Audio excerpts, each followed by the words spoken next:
Imagine the Edo sky splintering not with light, but with the roar of a celestial predator. This is the Raiju, a blue-furred beast of pure electricity, descending through the torrential rain to claim the charred remains of sacred shrines. Is it a mindless monster? Or a creature trapped in an agonizing electric solitude? Now, let that question rest in the space behind your eyes. Let your shoulders fall, just slightly, away from your ears. There is nowhere else you need to be. If it feels right, let your eyes close now, or leave them open. Either way, you are already where you need to be. Picture, if you like, a narrow path through old cedar trees, heavy with the scent of rain on ancient wood, and the distant rumble of a summer storm gathering over the mountains. Somewhere ahead, a story is waiting. It has been waiting a long time. Through Edo's summers, through the crack of thunder over flooded rice paddies, through the silence that follows the howl, this story holds no hero, no triumph, only a creature born of lightning, and a loyalty that was never returned. You will meet it soon, not as a monster, but as something far more fragile, a howl that has never been answered. If, after the story, you wish to walk further into these old places, you might return to this channel. These tales are ancient, and they do not vanish. But for now, let the path carry you back before the storm god's silence, back before the first bolt ever struck a shrine, back to the rain. Chapter 1. The Sky's First Cry. The summer rains of Edo did not fall gently. They arrived as a weight, a thick gray curtain that pressed down on the tiled roofs and narrow canals of the merchant quarters, until the whole city seemed to hold its breath. The wooden bridges over the Sumida grew slick and dark. Lanterns guttered in the damp, and the cicadas, for once, fell silent. In the streets, straw-robed figures hurried past shuttered storefronts, their geta clacking on wet stone. The fishmongers had already packed their stalls. The tea-houses glowed faintly behind paper screens, each one a small, warm world sealed against the downpour. There was no panic, only the practiced resignation of a people who understood that summer meant storms, and storms meant waiting. Far from the city, in the rice-growing flatlands of Ikago province, a small shrine stood alone at the edge of a flooded paddy. Its hinoki wood beams were pale and dry beneath the overhanging eaves. A single shimenawa rope, braided from fresh straw, hung across the entrance. The mirror above the offering box caught the last gray light of the afternoon. The air was still, too still. There is a particular feeling that comes before a great storm, a prickling at the nape of the neck, a lifting of the fine hairs on the arms. The farmers felt it as they hurried to secure their tools. The monk who tended the shrine felt it as he swept the stone path for the final time that evening. It was not fear, exactly. It was the body's oldest knowledge. Something was gathering. The first thunder came from beyond the Shinano Mountains. Not a crack, but a low, rolling murmur that seemed to travel through the earth as much as the air. The water in the rice paddies shivered with it. Tiny concentric rings spreading outward from nowhere. A flock of herons lifted from a distant grove and wheeled north, their white bodies stark against the darkening sky. The rain reached the shrine in heavy, deliberate drops. Each one struck the cedar roof with a sound like a fingertip on drum skin. Soft at first, then faster, until the individual beats blurred into a steady roar. The scent of wet wood rose from the beams, and beneath it, something sharper, a clean, metallic tang. Ozone. The storm was no longer distant. The sky above Ekigo deepened to a bruised indigo, the clouds folding over one another like layers of old silk. Lightning flickered along the horizon, pale, silent, too far to hear. But each flash revealed the mountains in stark silhouette, their peaks black against the electric glow. It was beautiful, the kind of beauty that makes a person stop breathing for just a moment. A bolt struck a cedar on the ridge above the shrine, splitting its trunk with a sound like tearing cloth. The monk, sheltering in the main hall, flinched, but did not rise. He had seen trees struck before. What he did not yet know was that this storm carried something other than lightning. Something that did not strike and vanish. Something that was only just beginning. The bolt that hit the shrine did not crack. It howled, a sound that was not thunder too, sustained, too alive, tore through the rain and punched through the ridge beam like a fist. The hinoki wood splintered. The Shimenawa rope snapped. Blue-white fire crawled along the eaves for a single, impossible second. And then the shrine went dark. The storm, for a heartbeat, fell silent. The monk opened the door of the main hall and stepped into the rain. The ridge beam was charred black, smoke rising from the split wood in thin, curling ribbons. The air reeked of ozone, sharp and cold, like the breath of something that should not be breathing. He searched the sky for lightning, but there was only the rain, and the silence, and the feeling that something had arrived. The monk did not sleep that night. He sat in the doorway of the main hall, watching the rain beat on the charred beam, listening to the hiss of cooling wood. Every few minutes, a faint crackle of static lifted the fine hairs on his forearms. The storm had passed, but the air inside the shrine remained charged, as if the lightning had left something of itself behind. By morning, word had spread through the village. Farmers gathered at the shrine gate, their faces tight with a fear they could not name. They had heard the howl too, carried on the wind across the paddies. A sound that did not belong to any animal they knew. The monk could only shake his head. There was nothing to explain, only the blackened beam and the smell of ozone still clinging to the wet straw.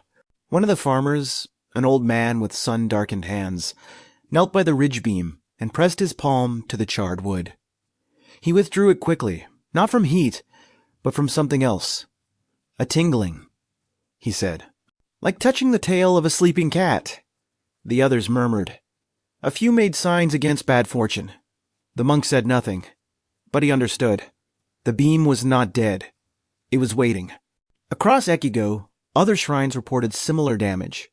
A temple in Shinano found its cedar gate split clean through, the splinters glowing faintly in the dark before fading to ash. In a coastal village near the Sea of Japan, a fisherman swore he had seen a shape fall from a bolt, something blue and twisting, too fast to follow. The reports were inconsistent, the kind of stories that fade with the morning sun, but they all shared one detail, the howl. There was no pattern to the strikes, no logic a scholar could trace. Some shrines were left untouched, their Shimenawa ropes dry and whole. Others were reduced to smoldering frames, their sacred mirrors cracked from rim to center.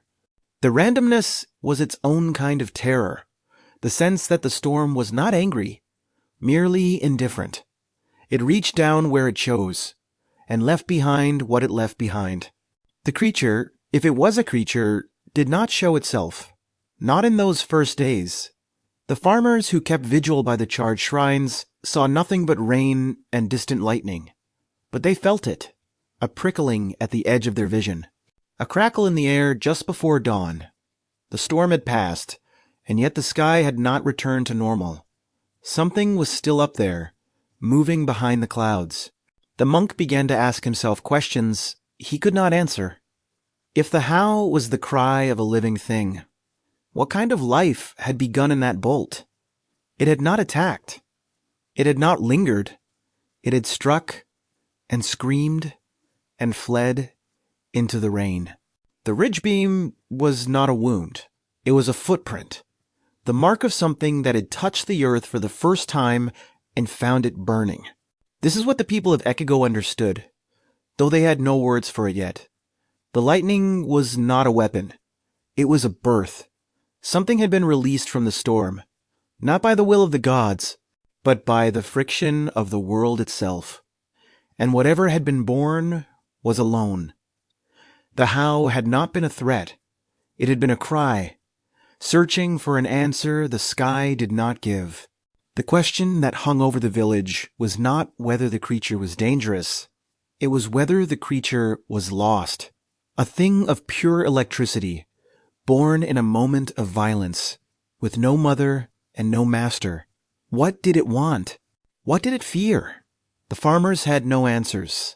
The monk had only the charred beam and the memory of the sound. But that sound had not been rage. It had been something far more unsettling. Bewilderment. And so the storm passed, and the creature was not seen. And the summer rains continued to fall on the paddies of Ekigo, as they always had. But the monk never replaced the ridge beam. He left it blackened, as a reminder. Something had been born in that storm, something that did not yet know its own name. And before it could be understood, the world first had to learn what kind of thing had fallen from the sky, and why it had sounded so terribly alone. Chapter 2. The Lightning That Stayed. The lightning did not vanish. Deep in the flooded paddy where the bolt had struck, a small knot of blue-white light refused to fade. The water around it steamed and hissed, but the light remained pulsing softly, curling inward on itself like a sleeping animal. The monk, still standing in the rain, did not see this. It was happening beyond his sight, in the dark water where no one was watching. What had been a bolt of lightning was now something else, a core of concentrated energy. Cooling, but not dying. The furious heat of the strike had passed, leaving behind a dense, glowing ember. It sank into the mud of the paddy, sending up tiny bubbles of steam, and there it began to change. Not quickly, not dramatically, the way a seed changes, in the dark, in the wet, with no one to witness it. The transformation began without a creator. No god shaped it. No prayer summoned it.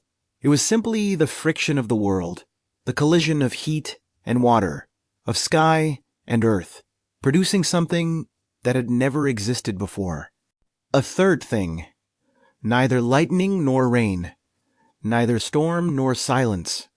The air around the paddy grew heavy with ozone, and the night insects fell quiet. A shape began to form within the light. At first, it was nothing.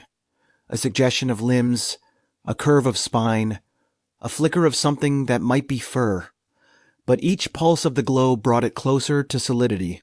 The blue deepened from blinding white to something softer, something almost warm. The creature was not being built. It was being revealed, as if the lightning had hidden it inside itself all along. The first thing Raiju knew was water. Cold, dark, pressing against something that had not existed a moment before. The second thing was sound. A low hum that came from everywhere in nowhere. The residual vibration of the storm that had birthed it. The creature did not open its eyes. It did not yet know it had eyes. It simply existed, suspended in the mud and the fading light. A single point of consciousness in a world too large to comprehend. Then came the pain. Not the pain of injury, but the pain of becoming the tightening of flesh around a core of electricity. The ache of nerves forming where nothing had been. The creature's body spasmed in the water. A weasel-like spine arching, blue-gray fur erupting along its flanks in a sudden, crackling wave. Each strand of fur was a filament of lightning, and each filament was alive. Raiju opened its eyes. They were pale silver white, the color of a lightning bolt's core, and they held no anger, only a vast, bewildered stillness. The creature lay in the flooded paddy, rain falling on its new fur, steam rising from its body, and it looked at the sky as if waiting for something. An instruction, a name, a reason. But the sky gave nothing. The storm had already moved on. It tried to move. Its limbs clawed, still clumsy, pushed against the mud of the paddy, and a jolt of electricity shot through the water, stunning a small fish that had been swimming nearby. Raiju recoiled, not from the fish's death, but from the sensation of its own power. It did not understand what it had done. It did not understand anything. It only knew that the world hurt when it moved. The creature lifted its head and made a sound, It was not a roar, not the thunderous howl the farmers would later describe. It was a small, keening cry, thin and high, swallowed almost immediately by the rain. A sound of confusion, of seeking. Raiju was calling for something it could not name. A mother, a master, a home, and the only answer was the hiss of water and the distant, indifferent rumble of the departing storm. And so the creature lay in the paddy, curled around its own strange, electric heart, and waited. It did not know it was alone. It did not know what alone meant, but somewhere in the core of its being, in the place where the lightning still burned, it felt the absence of something it had expected to find. The howl would come later, when the waiting became too heavy. For now, there was only the rain, and the silence, and the slow dawning terror of existence. By dawn, the creature had learned to stand. Its legs trembled beneath it, still uncertain, but the claws found purchase in the soft mud. The blue-gray fur had dried into a dense, crackling pelt, and along its spine, a jagged crest of raised fur pulsed with a faint, rhythmic light. It was a small thing, no larger than a fox, but the air around it shimmered with contained power. Raiju took its first steps across the flooded paddy, and the water boiled where its paws touched. It did not intend this. The electricity simply bled from its body, a constant, involuntary discharge that scorched the earth and stunned the tiny lives beneath the surface. The creature paused at the edge of the paddy and looked back at the path of small, floating fish behind it. It did not understand death. It only understood that something was wrong. The charred shrine stood on the ridge above, its blackened beam still smoking in the gray morning light. Raiju lifted its head and saw it, the first structure it had ever seen, the first thing in the world that looked like it had been touched by something familiar. The scent of burnt enoki reached it across the field, and something stirred in its chest. Not memory, it had no memories, but recognition. The wood had been changed by the same fire that had birthed it. It climbed. The claws that had been clumsy in the mud found easy grip on the whetstone steps. At the top, it paused before the Shimenawa rope, now hanging broken across the gate. The sacred straw still held a faint residue of ritual power. A hum that Raiju could feel in its teeth. It did not cross the threshold. Something older than instinct told it that this place was not for it. But it lingered at the edge, silver eyes fixed on the charred beam. The monk was asleep inside the hall. Raiju could sense him, a warm, steady pulse of life behind the paper screens. It could sense everything. The electricity in its body was not just a weapon. It was an instrument. It felt the minute charges in the air, the static in the monk's wool robe, the faint electromagnetic field of the earth itself. The world was a symphony of currents, and Raiju was the only one listening. It lifted its head and howled. This time, the sound was not small. It tore from its throat with the force of a thunderclap, a cry that rippled outward across the paddies and echoed off the Shinano Mountains. The monk awoke with a start. The birds fled from the trees, and Raiju, for the first time, heard its own voice, loud and fierce and unbearably lonely. It waited. The sky did not answer. This is the truth that the legends would later forget. Raiju did not descend from the storm to terrorize the human world. It fell. It was born in the mud of a rice paddy, trembling and blind, and its first act was not to destroy, but to search. The howl that the farmers would come to fear was never a war cry. It was a question, and the silence that followed was the first wound the creature ever carried. It returned to the paddy before sunrise, curling up in the hollow where it had been born. The water was cool now, the steam long gone, and the mud held the faint impression of its body from the night before. Raiju pressed itself into that impression, a perfect fit, the only shape in the world that had ever held it. It closed its silver eyes and let the rain fall on its fur. It was still waiting. It did not yet know what for. But the creature understood something now, in whatever way a beast of electricity can understand. The sky that had made it had already moved on.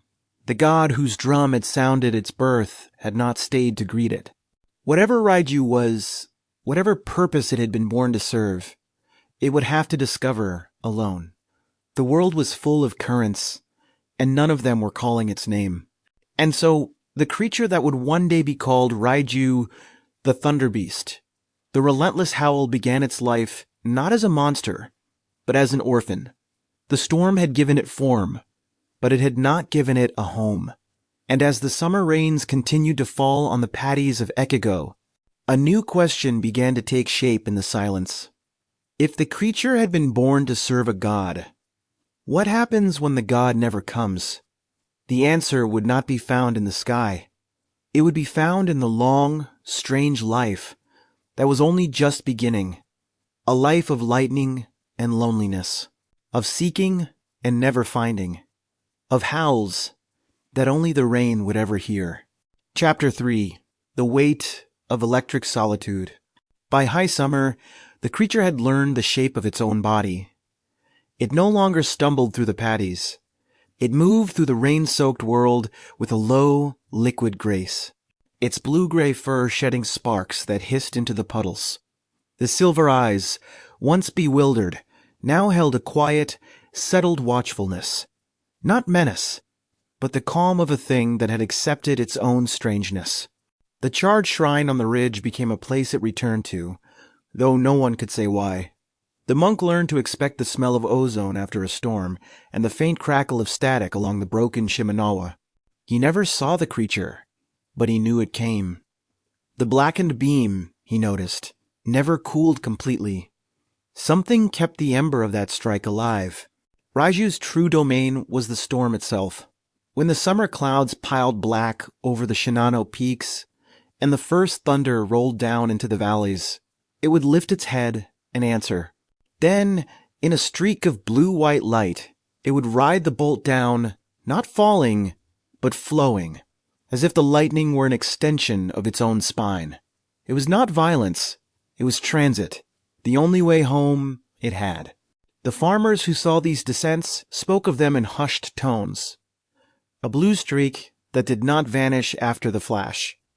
A shape in the afterimage. The creature always landed near a human dwelling.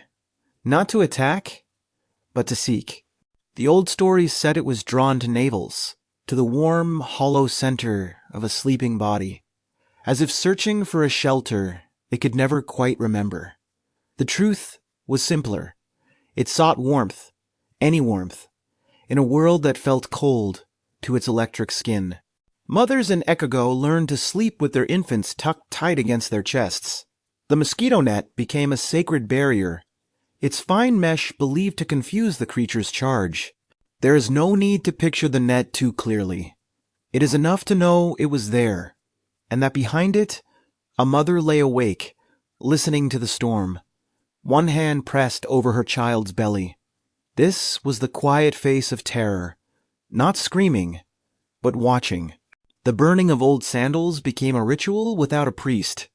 When the ozone sharpened in the air and the hair on the arms began to lift, the farmers would throw worn-out straw sandals into a brazier and let the acrid smoke billow into the rain. It was a desperate, ugly smell, but it worked. The creature would veer away, repelled not by holiness, but by something more ancient, the smoke of human life, the scent of a world that did not want it. In the forest above Shinano, a monk discovered a hollow cedar whose interior glowed faintly blue in the darkness. The bark around the opening was blackened in long vertical streaks, as if clawed by lightning. Inside, the wood was warm to the touch, and the air hummed with a low, steady vibration, the creature's sleeping pulse. The monk did not speak of it. He only placed a Shimenawa around the tree and left it to its silence. The terror of Raiju was never the terror of a predator. It did not hunt. It did not kill with intention. It simply existed. An existence, for a being made of lightning, meant burning what it touched. A hut struck by a deflected bolt. A rice paddy, scorched to glass. A child who awoke with a strange, tingling warmth in her belly, and a static charge that lingered in her hair for days. These were not attacks. They were accidents of proximity. The price of living near a forest that could not be contained. In Edo, a merchant in the Nihonbashi district told a story that spread through the tea houses and pleasure quarters. He had woken after a violent storm to find his navel warm, as if a small electric animal had curled there and slept. His luck improved that week, 3 successful deals, a debt repaid, and he joked that the Raiju had charged him with fortune. People laughed, but they also remembered. Even terror, it seemed, could be repackaged as a blessing if the tale was told well enough. Raiju itself knew nothing of blessings. It knew the hollow of a cedar trunk, the charred ridge beam of a shrine, the way the rain felt on its fur after a long descent. It knew the ache of a howl that went unanswered. It knew that the world was full of currents, warm, pulsing, inviting, and that every time it drew close, something in its own nature pushed those currents away. It was not a monster.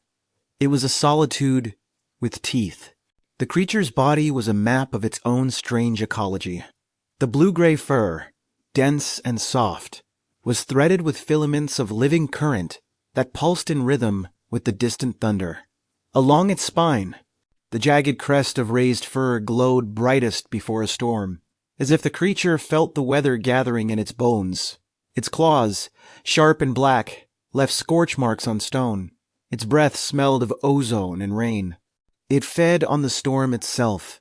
When the clouds were heavy and the air thick with charge, Raiju would climb to the highest ridge, lift its head to the sky, and open its jaws. The lightning would arc toward it, not striking, but bending as if recognizing kin. The creature would drink the electricity, its body flaring brilliant blue, the crest blazing until the whole beast seemed to become light. Then it would settle, dimming to a soft, satisfied glow. The land around the charred shrines began to change. Farmers noticed that the soil where lightning had struck remained black and sterile, refusing to grow rice for seasons afterward. The water in nearby paddies tasted faintly of metal. Dogs would not approach the scorched patches. Even the insects kept their distance. The creature did not intend this. It was simply that the earth remembered what had touched it and could not forget. There were those who tried to capture Raiju, though they were few and their efforts were desperate. An old samurai in Shinano, his sword arm long retired, wove a net of copper wire and waded through 3 summer storms. On the 4th, he saw the blue streak descend, threw the net, and watched it melt before it touched the creature's fur. Raiju did not even pause. It simply looked at him, a long, still look, and then was gone, leaving only the smell of burnt metal and a lesson in humility. The monk at the shrine came to understand something that the farmers could not. The creature was not a demon. It was not even, in the strictest sense, a yokai of malice. It was a natural thing, as natural as the lightning that birthed it. To fear it was sensible. To hate it was a misunderstanding. The monk began to leave offerings of dried fish at the base of the charred beam, not to appease the creature, but to acknowledge it. A small kindness, offered without expectation. The creature noticed. It did not eat the fish. It could not eat anything that was not lightning, but it would pause at the offerings, lowering its silver head to the little bundle of food, and a faint, soft hum would emanate from its chest. Not a growl. Something closer to a purr, if a purr could sound like the hum of a distant power line. The monk, watching from the doorway, felt his fear begin to change into something quieter, something almost like grief. There is a particular stillness that comes over a place that has learned to live with a monster.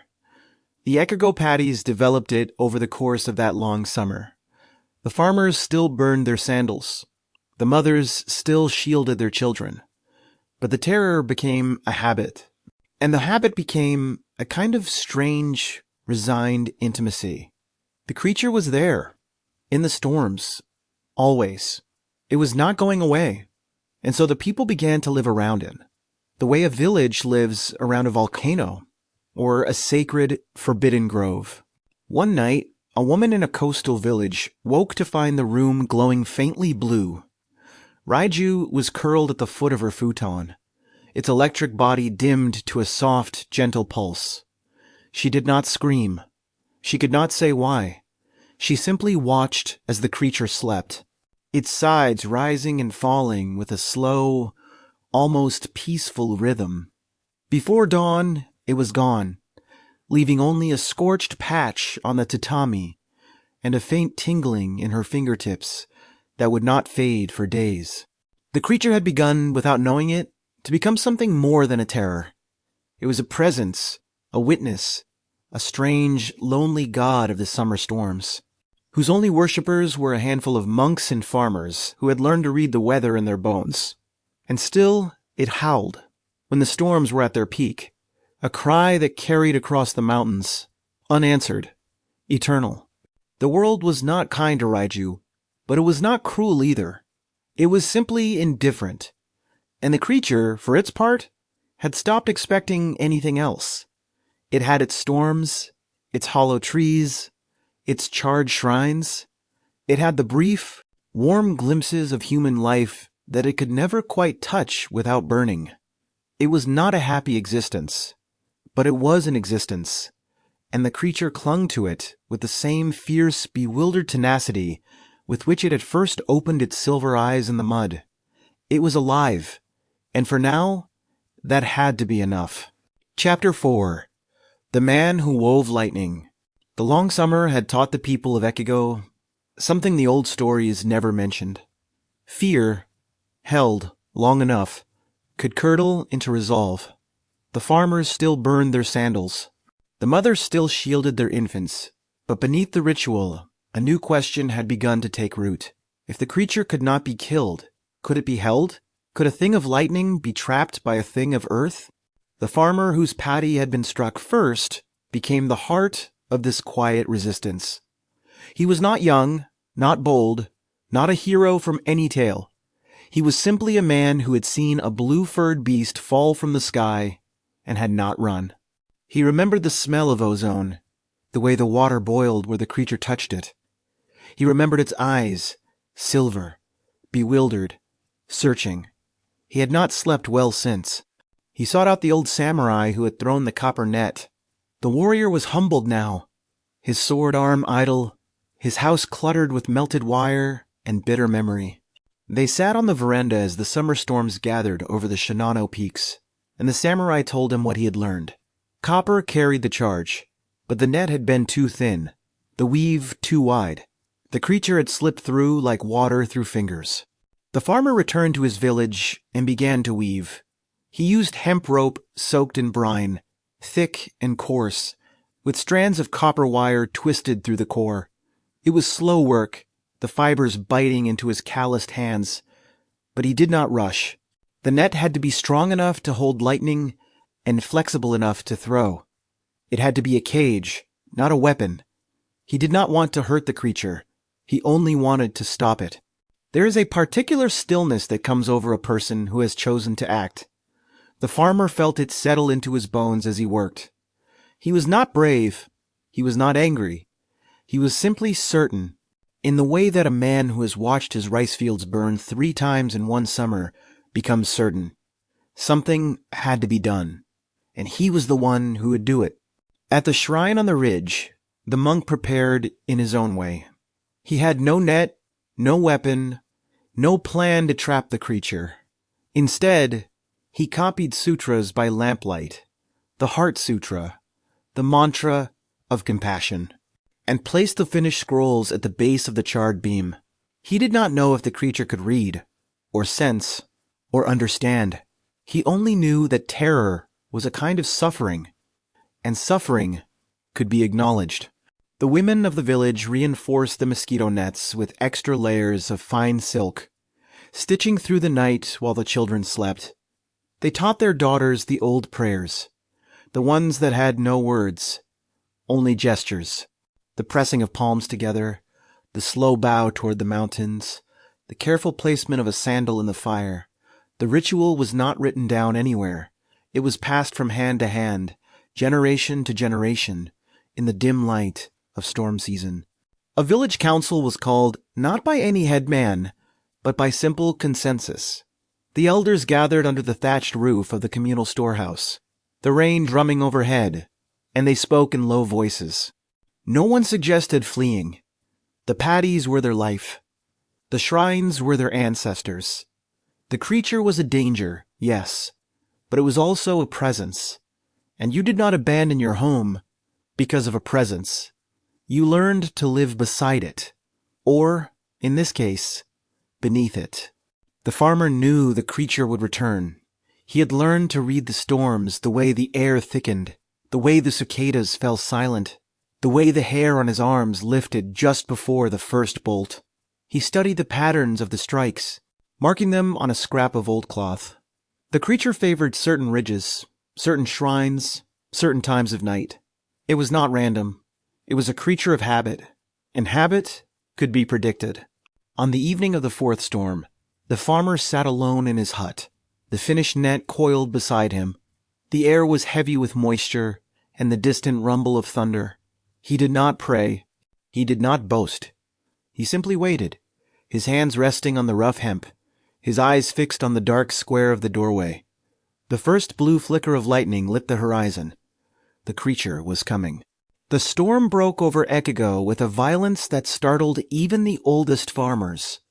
Rain fell not in drops, but in sheets, hammering the thatched roofs and turning the paths to rivers. Thunder rolled continuously, a low, grinding roar that seemed to come from the earth itself. The farmers secured their shutters. The mothers pulled their children close, and the farmer with the net stood up. He walked out into the storm alone. The rain soaked through his straw cloak in seconds, plastering his gray hair to his skull. The net was heavy on his shoulder, the copper strands glinting faintly in the darkness. His wife did not try to stop him. She had seen the look in his eyes. Not bravery, not foolishness, but something quieter and far more dangerous. A man who had made peace with the worst that could happen. The paddy where the creature had first fallen was the place he chose. He knew it would return there. The hollow in the mud still held the faint, lingering warmth of that first birth, a thermal scar the farmer could feel through his sandals. He stood at the edge of the water, the rain lashing his face, and waited. The lightning flickered closer now, each bolt accompanied by a count of heartbeats. 5, 4, 3. The monk at the shrine felt the storm's approach in his bones. He had done what he could. The sutras were placed, the shimenawa freshly braided and hung, the charred beam still glowing with its residual heat. He knelt in the main hall, the paper screens shuddering with each thunderclap, and began to chant. Not a prayer for protection, a prayer for understanding, for the creature, and for the man who was about to meet it. The old samurai, too broken to fight, watched from his veranda. He could see the faint blue flicker on the horizon, the telltale streak of a descent. His copper net had melted in his hands, but he had given the farmer what he could, the knowledge of failure. Sometimes that was the most valuable gift one person could offer another, the map of a dead end, so that someone else might find a different path. In the village, the women kept the fires burning. The smoke from the braziers curled up through the rain, carrying the acrid scent of burning sandals, forming a hazy, bitter canopy over the rooftops. The children slept fitfully, their dreams troubled by blue light. The old women whispered the wordless prayers, their hands moving in the ancient gestures, their eyes fixed on the mountains where the storm was thickest. The whole village was holding its breath. The creature came down on the fifth bolt. The farmer saw it, a blue-white streak that did not vanish after the flash, but arced downward, curling, alive. It struck the paddy with a sound like 1,000 cicadas screaming, and the water erupted in steam. When the steam cleared, Raiju was there, its silver eyes already open, its blue-gray fur crackling with the residual energy of the descent. It was not looking at the farmer. It was looking at the sky, as if still expecting something that never came. For a long moment, neither moved. The farmer stood at the edge of the paddy, the net heavy in his hands.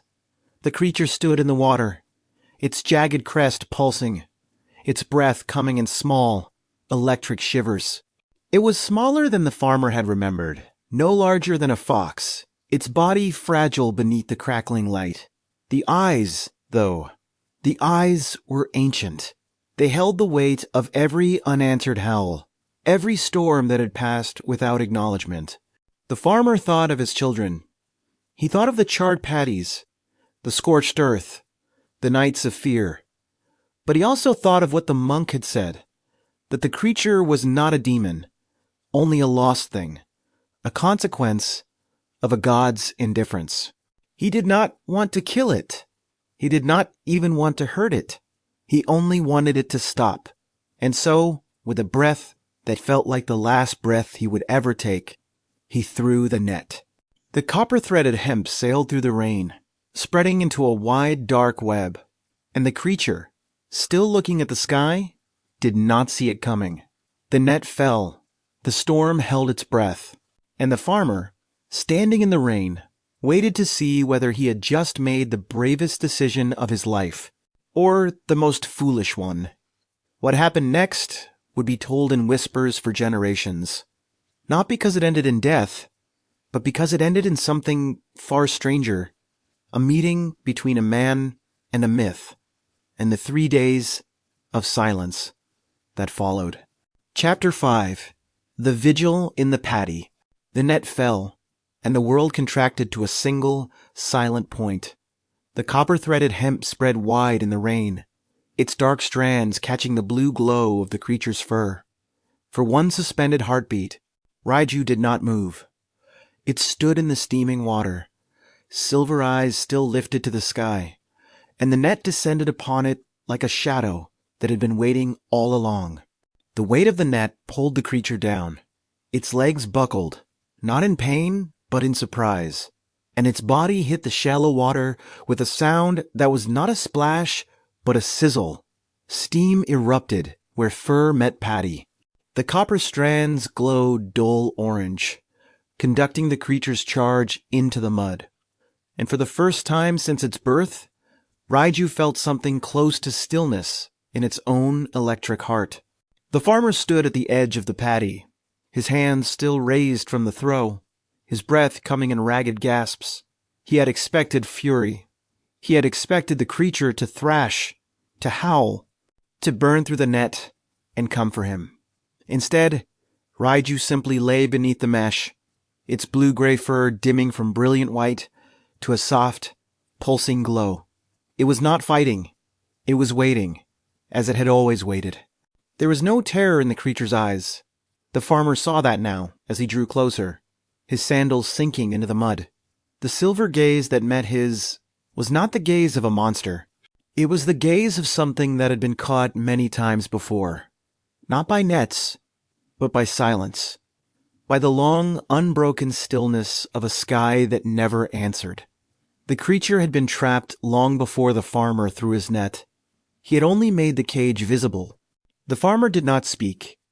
There were no words for what stood in his paddy, breathing in small, electric shivers beneath the hemp. He simply knelt in the rain, his knees pressing into the mud, and watched. The creature watched back, and the storm, as if holding its own breath, began to ease. The thunder rolled farther away. The rain softened to a steady, patient drizzle. Dawn came gray and tentative. The farmer had not moved. His wife had come to the edge of the field, a bowl of rice in her hands, but she did not approach. She saw her husband kneeling in the mud, and she saw the blue glow beneath the net. And she understood that something was happening that did not belong to the ordinary world. She left the bowl on a stone and returned to the village. The news spread in whispers. The creature was caught, not killed. The farmer had made that clear, sending word through his son, but held. The villagers did not celebrate. They did not even gather. They simply waited, their doors closed, their braziers unlit, their children held close. This was not a victory. It was a vigil. and the whole village seemed to understand that some things were too fragile for triumph. The creature's pulse dimmed with each passing hour. Its fur, once crackling with arcs of lightning, now held only a faint, rhythmic shimmer, the slow rise and fall of a breath that did not need air. Its silver eyes remained open, fixed on the farmer with an expression that was neither fear nor surrender. It was the look of something that had been named at last, even if the name was only the weight of a net and the patience of a mortal man. The monk came on the second day. He walked through the rain without a cloak, his bare feet sinking into the mud, and he knelt beside the farmer without a word.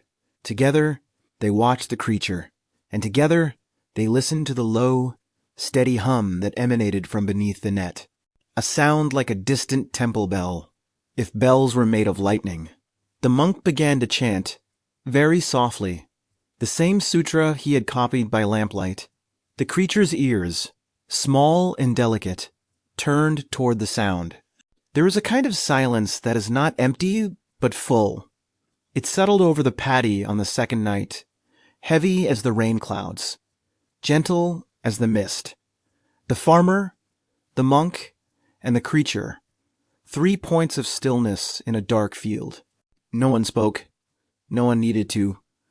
The vigil had become its own language, and in that language, everything that mattered was already being said. The third night arrived without ceremony. The sky had been gray for so long that the villagers had forgotten the color of blue. The farmer's eyes were raw from watching, his body stiff from kneeling, but he did not rise. The creature's glow had faded to a mere ember, a soft blue pulse that seemed to beat in rhythm with the monk's sutras. It was still alive, but barely a spark held together by the weight of a net and the patience of 2 men. The monk was the first to feel it. A prickling at the nape of his neck, a lifting of the fine hairs on his arms. He stopped chanting and looked up. The clouds above the paddy had begun to move, not drifting, but coiling, folding over one another like the slow, deliberate turning of a great wheel. The air thickened with a pressure that was not weather. It was present. Something was descending. The farmer felt it too. The copper strands of the net began to vibrate, humming with a frequency that set his teeth on edge. The creature's eyes, dim and half-lidded, opened fully for the first time in 2 days. It lifted its head beneath the net. Its ears pricked forward, and a sound escaped its throat. Not a howl, but a small, keening whimper. It was the sound of a lost thing that had just caught the scent of home. The thunder did not roll. It fell. A single, colossal crack split the sky directly above the paddy, so loud that the water shivered into a million ripples, so close that the farmer felt it in his chest like a second heartbeat. The clouds tore open, and through the wound poured a light that was not lightning, too golden, too steady, too deliberate. The monk pressed his palms together and bowed his head. The farmer simply stared. Raijin did not appear in form. There was no giant figure, no drum, no demonic grin. But the presence was unmistakable. A vast, ancient consciousness, pressing down through the gap in the clouds, filling the paddy with the weight of a god's attention. The net began to smoke. The copper threads glowed white-hot and then dissolved. Not burnt, but unmade, their purpose fulfilled. The creature was free. Raiju rose. Its body, so dim a moment before, flared brilliant blue-white as the god's presence washed over it. The jagged crest along its spine blazed like a ridge of stars. It lifted its head to the sky, and for the first time, the howl that came was not a question. It was an answer, a cry of recognition, of relief, of a loyalty that had never wavered returned, at last, by the one it had been waiting for. The farmer stumbled back, shielding his eyes from the light. He did not feel fear. He felt what a man feels when he has been standing too close to something sacred, a kind of vertigo, a sense of his own smallness. The creature he had trapped, the fragile, fox-sized beast he had watched for 3 days, was now a pillar of living lightning, ascending. It was not his to hold. It never had been. The ascent was not violent. It was slow, deliberate, almost tender. The column of light lifted Raiju from the paddy as gently as a hand lifting a sleeping child. The creature's silver eyes found the farmer one last time, and in that gaze, there was no anger, no gratitude, only a calm, ancient recognition. One creature of the earth, one creature of the sky, and the brief, impossible space they had shared. Then, the light folded inward, the clouds closed, and the god was gone. The silence that followed was not empty. It was the silence of a room after a bell has stopped ringing, still vibrating, still full of the sound that had been. The paddy was dark again. The water was still. The farmer knelt in the mud, his net gone, his hands empty, and he did not weep. He simply breathed, one long, shaking breath after another, as the rain began to fall again, soft and ordinary. When dawn finally broke, the farmer rose and walked back to his village. He did not speak of what he had seen. Not then, not for many years. But the scorched patch of earth where the net had lain never cooled, and the rice never grew there again. And sometimes, on summer nights when the thunder rolled close, the farmer would stand at the edge of his paddy and listen. Not for the storm, for the howl, and the silence that followed, he understood now, was not indifference. It was the sound of a god who had finally called his creature home. Chapter 6. The warmth the storm left behind. The farmer walked back to his village at dawn. The storm had passed, leaving only a soft, indifferent rain. His clothes were heavy with mud, his hands empty where the net had been. The path was the same path he had walked 1,000 times, but the world on the other side of it felt different, quieter, as if the earth itself was holding a secret it did not yet know how to tell. His wife met him at the door. She did not ask if the creature was dead. She saw the look in his eyes. Not triumph, not relief, but the stunned, hollow stillness of a man who had just watched something sacred and terrible and far too large for his small paddy. She simply took his muddy cloak and hung it by the fire. The silence between them was gentle, and it was enough. The scorched patch of earth where the net had lain did not cool. By midday, curious children crept to the edge of the paddy and pressed their palms to the blackened mud. It was warm, like the flank of a sleeping animal. The village elders came and knelt, and one old woman said it was a blessing. Another said it was a scar. The farmer said nothing. He knew it was both. The monk returned to his shrine alone. The charred ridge beam still glowed with its faint residual heat, and the sutra scrolls he had placed at its base were warm to the touch, as if they had absorbed something of the creature's presence. He did not replace them. He left them there, in the care of the beam, and he resumed his daily chants. But his voice was softer now, and his prayers included a name he would never speak aloud. The story spread through Ekigo in the way that stories spread when there are no newspapers, no town criers, only the slow, patient movement of voices from house to house, field to field.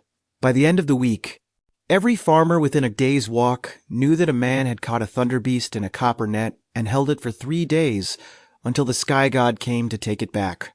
The details shifted with each telling. The wonder remained. In Shinano, the monks of the temple whose cedar gate had been split by lightning noticed something strange. The splinters, which had glowed faintly for months, were not fading. They had become permanent. A seam of pale blue light running through the dark wood, like a vein of frozen lightning. Pilgrims began to visit, pressing their hands to the warm timber, leaving offerings of rice and straw sandals. The temple did not discourage them. Some scars, the head monk said, are also altars. In the Nihonbashi district of Edo, the merchant who had once claimed a Raiju slept in his navel found his story in high demand. He told it in tea houses and pleasure quarters, Embellishing freely, the creature was the size of a badger. No, a wolf. No, a small horse. But the one detail he never changed was the warmth. That strange, tingling warmth that had lasted for days. He touched his belly when he spoke of it. His luck had never been the same since. The children of Ekigo grew up with the tale.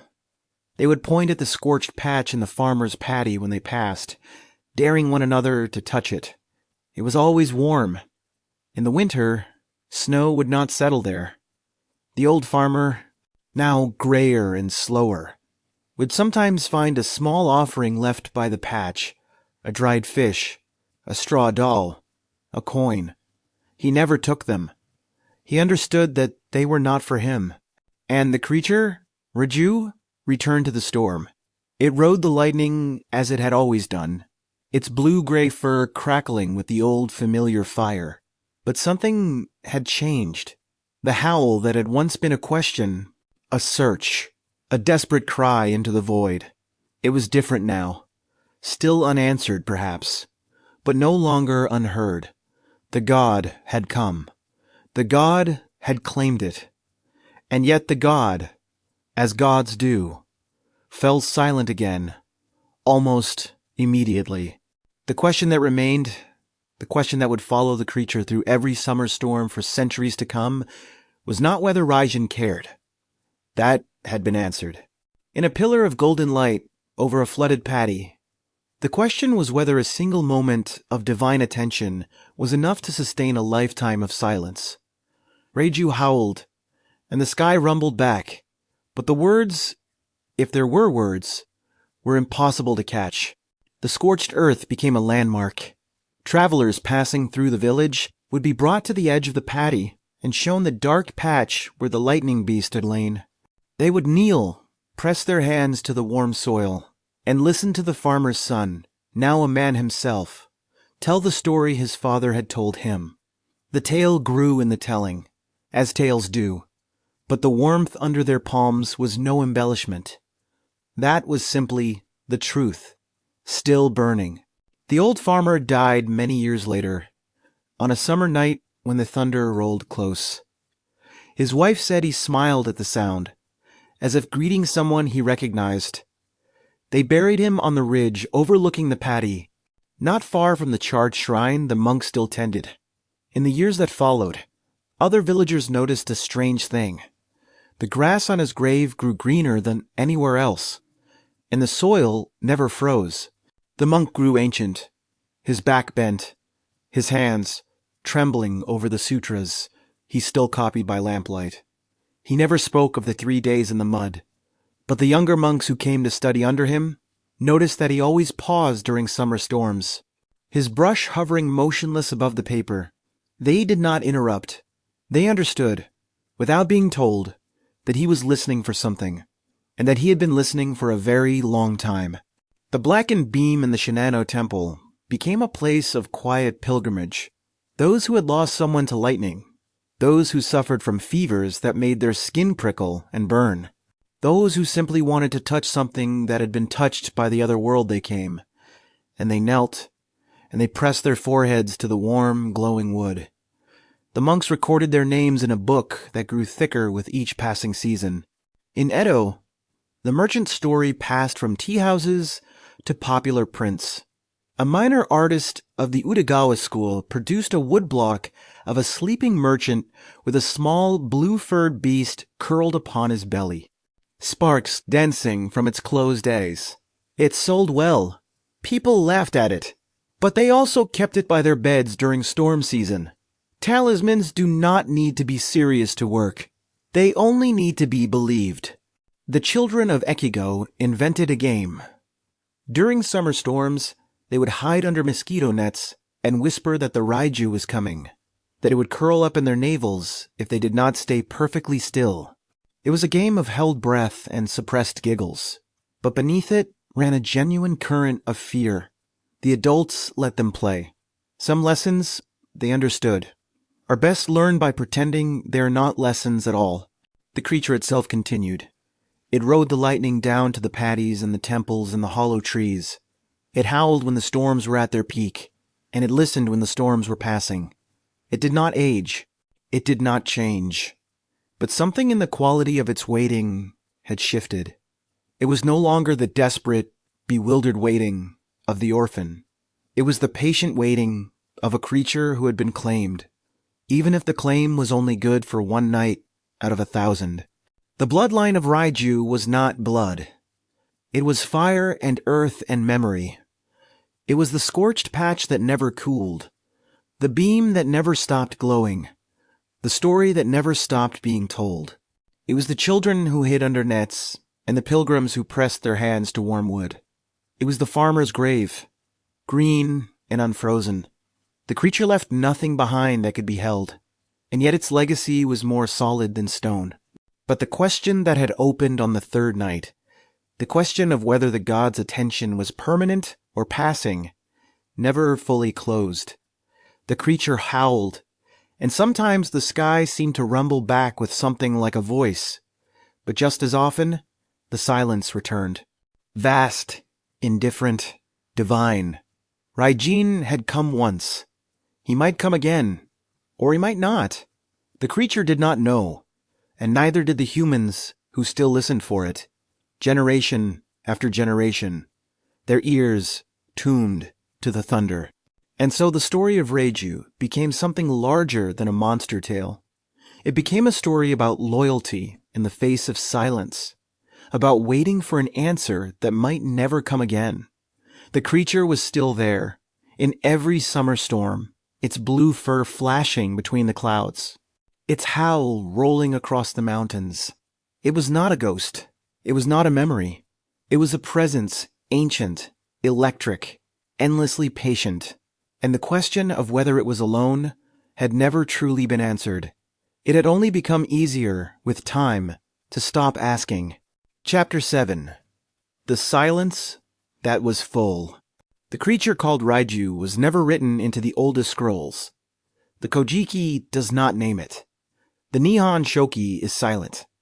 The gods of thunder and lightning appear in those texts, but their companion does not.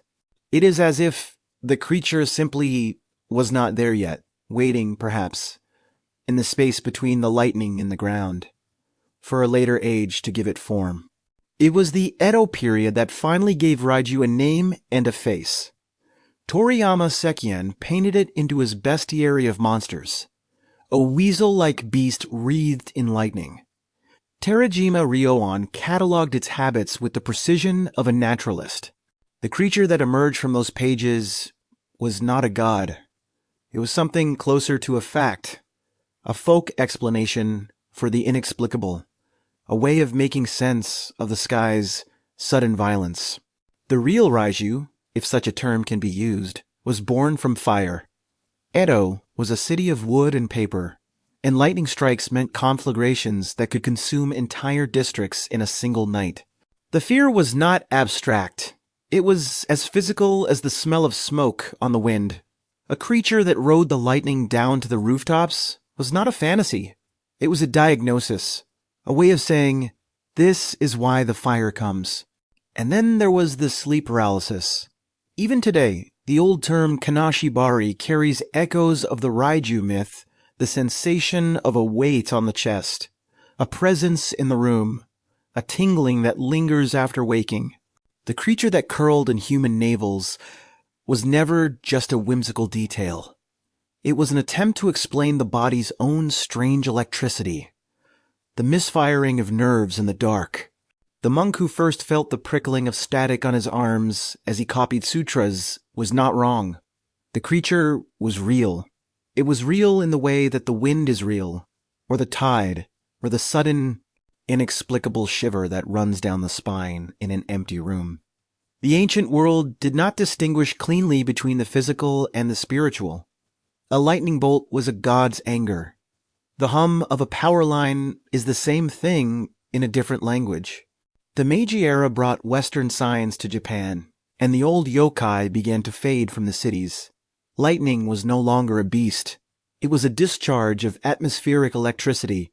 Thunder was no longer a howl. It was the sound of superheated air expanding.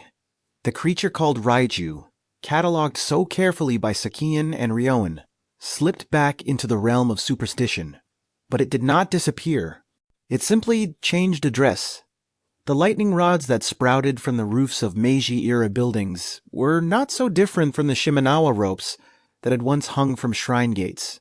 Both were attempts to ward off a force that could not be stopped, only redirected. The fear of the strike, the awe of the storm, the prickle of static before a downpour. These things did not vanish with the arrival of science. They only lost their old name. In the mountains of Shinano, farmers still burned sandals during summer storms well into the 20th century. The folklorist Yanagita Kunio recorded it, his pen moving carefully across the page, as an old woman described the acrid smoke and the way the lightning always veered away. She did not believe in the Raiju, she told him. Not exactly, but the sandals still burned. Some rituals outlive their gods. There is a particular kind of silence that falls over a myth when it is no longer believed, but not yet forgotten. The Raiju inhabited that silence for most of the modern era. A story told to children, a woodblock print in a museum, a name murmured during a power cut, half joking, half serious. The creature was not gone. It was waiting in the margins, the way electricity waits in a wire. And then the modern city rose. Tokyo rebuilt itself in glass and steel, and the lightning found new paths to the ground. The skyscrapers bristled with rods and cables, and every summer storm brought the old, familiar dance, the flash, the rumble, the flicker of screens, and the hum of transformers. The Raiju, if one listened carefully, was still howling. It had simply learned to speak in voltage. Walk through Tokyo during a summer storm, and you will feel it. The air thickens. The hair on your arms lifts.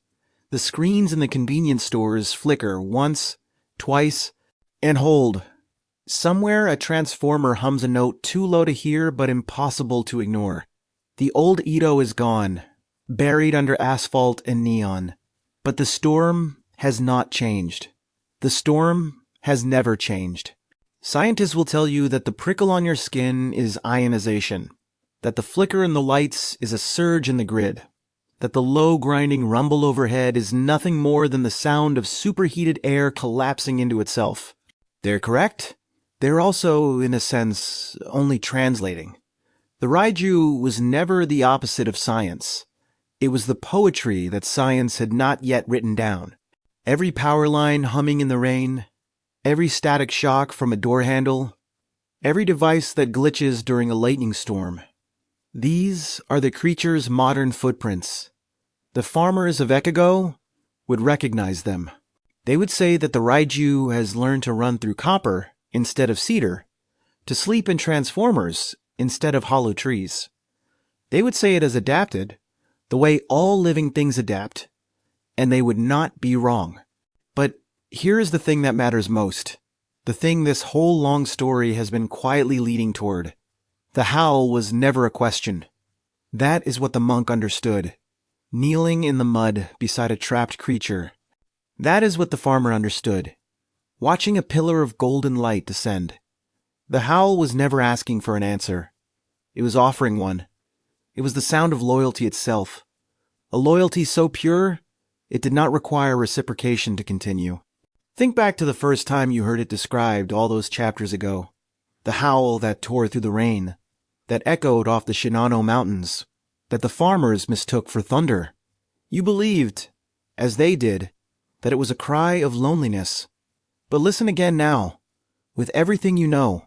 It was not loneliness. It was presence, the creature was saying, again and again, to a god who rarely replied, I am still here. I am still yours. The silence that followed was not rejection. It was the space the god left for the creature to exist on its own terms. The modern city does not know it is haunted. The salarymen hurrying through Shibuya in the rain. The students checking their phones as the thunder rolls. The old women closing their shutters against the storm they do not look up.